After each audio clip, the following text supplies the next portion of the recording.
Hello everyone, this is your 5 and welcome to the Government Central Toy Review.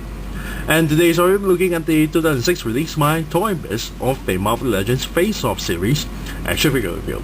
And today's video is a part 1 video and we'll be focusing our review on Daredevil.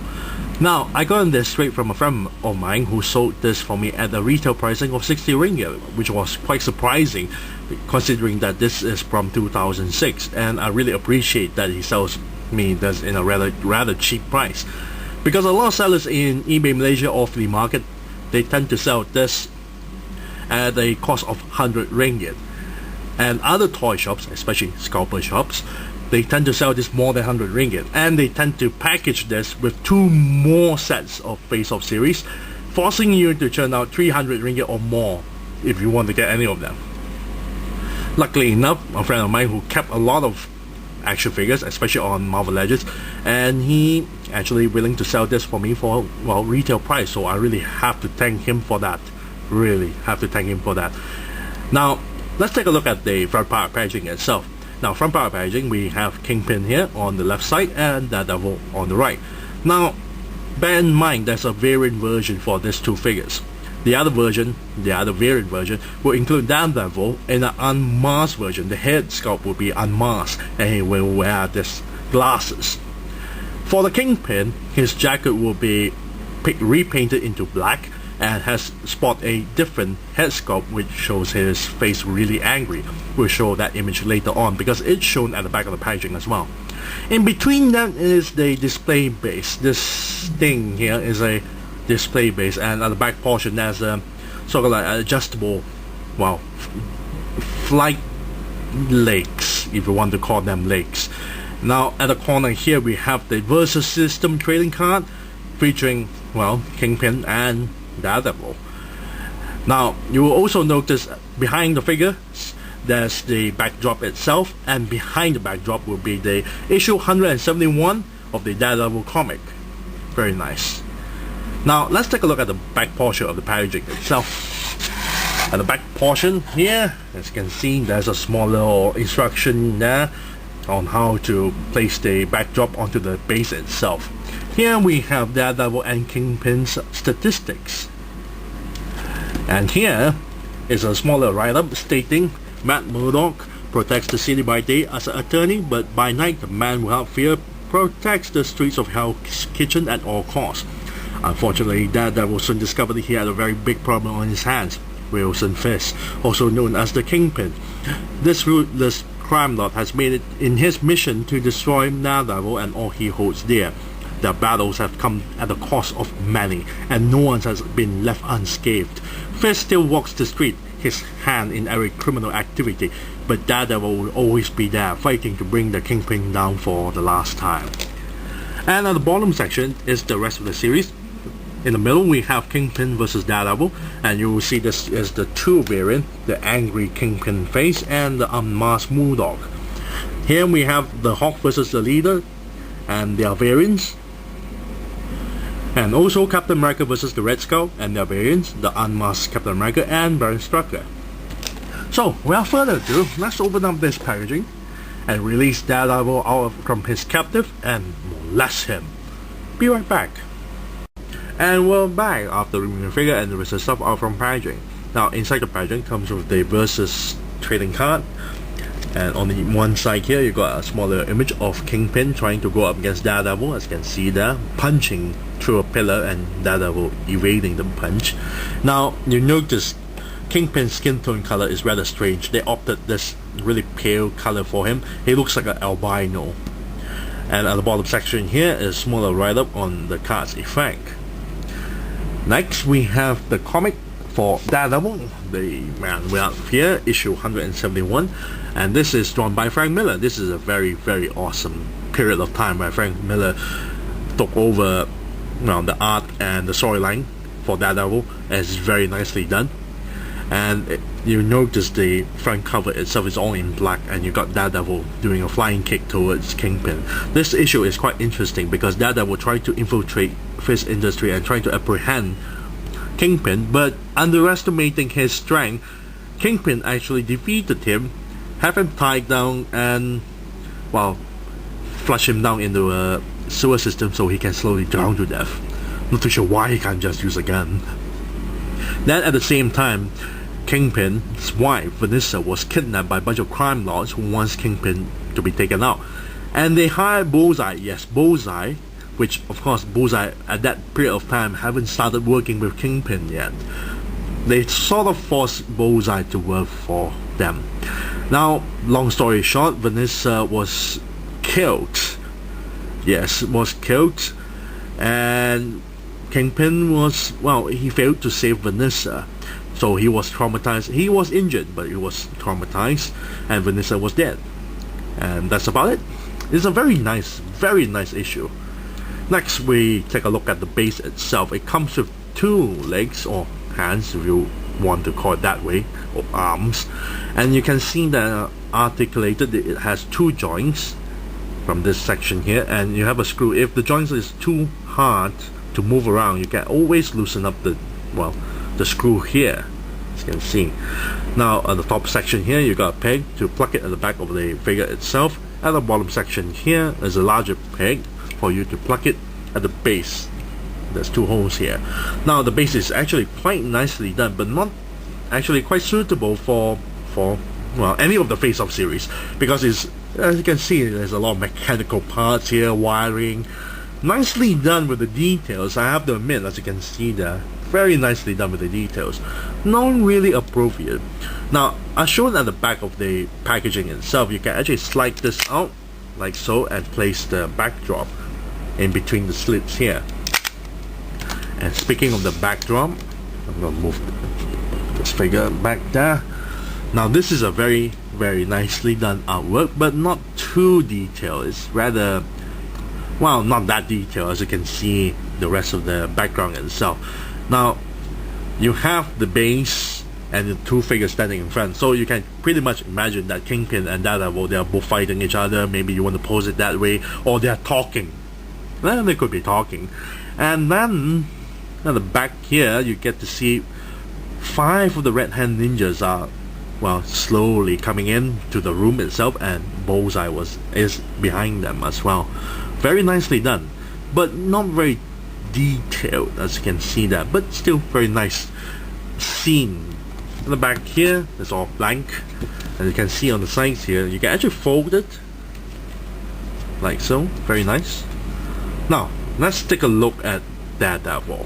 Daredevil do have an accessory, and you can slide it here into his holster.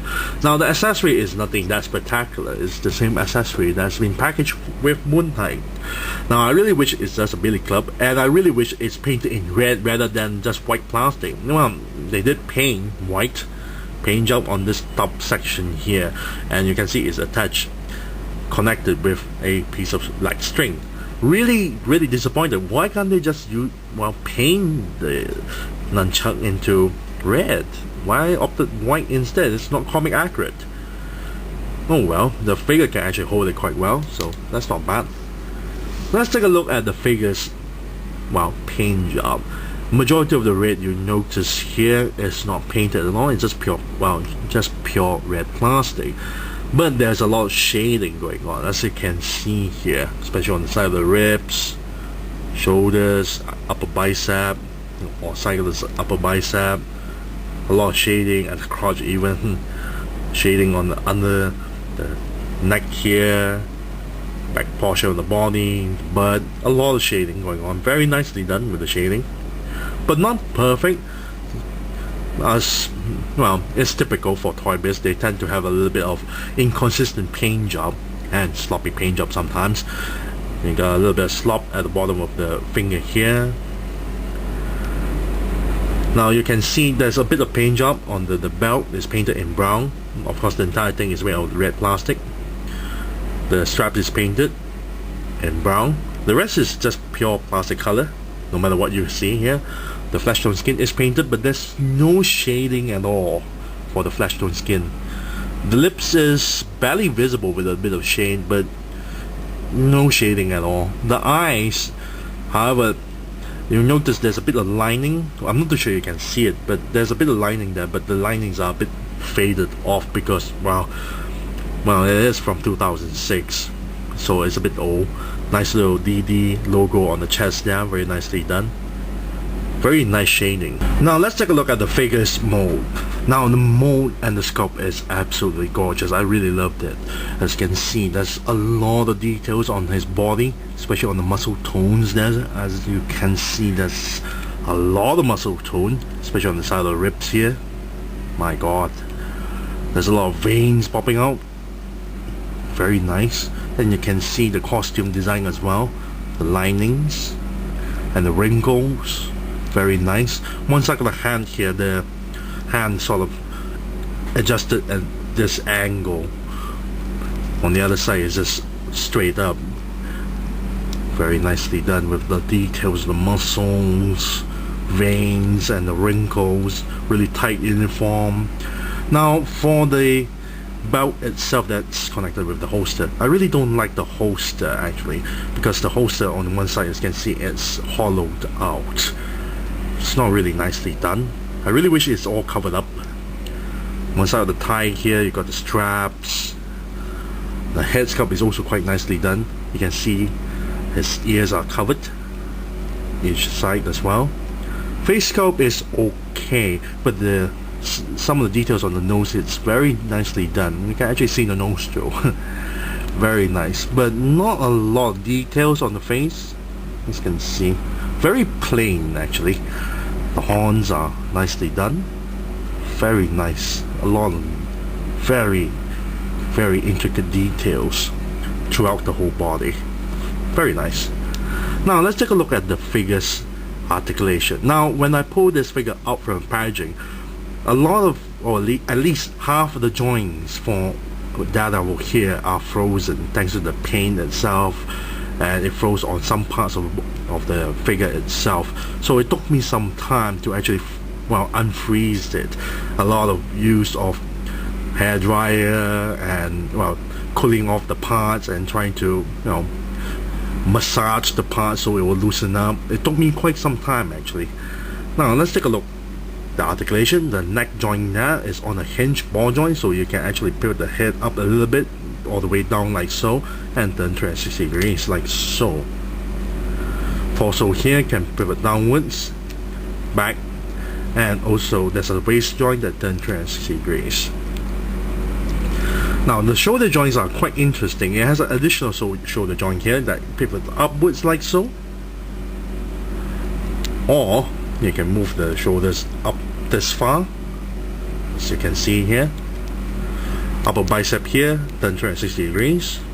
Double jointed elbow joints, as you can see here, get that really bend quite far, as you can see there. Very nice. Wrist joint here, that turns 360 degrees at the glove area. Now the wrist here is on a hinge joint that goes inwards and outwards. Now the fingers are articulated, but they are not individually articulated. So for the fingers here can close in and close out. However, this side here is frozen, so I will try to find some time to try to unfreeze it. Took me quite some time trying to unfreeze it, but it's still froze. Now the hip joints here is very nice. The pegs are aligned this way straight, so you can move the legs forward, back a little bit, and to the sides. Very nice. So tie on the top here that turns 360 degrees. Double jointed knee that really bends back this far, and then the shin here where the entire boots are located, you can turn 360 degrees, so at 360 degrees. Ankle joint here is very loose, as you can see there. I really don't like the figures having really weak ankle joints, as you can see. You can go back and all the way up this far, and go side to side, as you can see here. Very nice. And then you have toe articulation that goes upward and straight. Now overall the figure is actually very nicely done. It is way more better to the Spider-Man Classics version of Daredevil, because that figure has lesser articulation, but this one is very nice with the articulation. You can actually pose Daredevil in a very dynamic pose. Very dynamic. You can do a lot of stuff with the figure, especially when his knee joints, his elbow joints, his shoulder joints here can actually let you do a lot of crazy poses. Problem is that, well, the ankle joint here is rather loose. It can stand by its own, but you have to really adjust it. And you can see the legs here is a bit, well, it's not straight at all. You can see that it's a bit warped, so I have to try to use a hairdryer or hot water trick to try to straighten it up a little bit. This is a bit warped there. Now the paint job wise, it's alright. I really love the shading. I just really wish the face there is actually given more details of paint job. And I really don't like the holster here. It's rather, as you can see when you flip it on one side, you can see the plastic color of the red plastic color here, and it's all hollowed out. And I really don't like the accessory. The accessory is not really comic accurate. Comic accurate. As you can see here, in the comic, the buttons here, or the nunchucks here, are in red, and the string is actually in white or red, depending on which comic. But overall, the figure is very nice for posability. Very nice. I love posing Daredevil. The figure is very nice with all the poses that you can do. Colors is alright, it's just some parts is not really that great. So if I'm gonna give a rating for Daredevil here, I say I'll give it a nice 8 out of 10. Yes, an 8 out of 10 for the face-off series of the Daredevil here. So I thank you all for watching. This is Lucy05, and I'm signing off.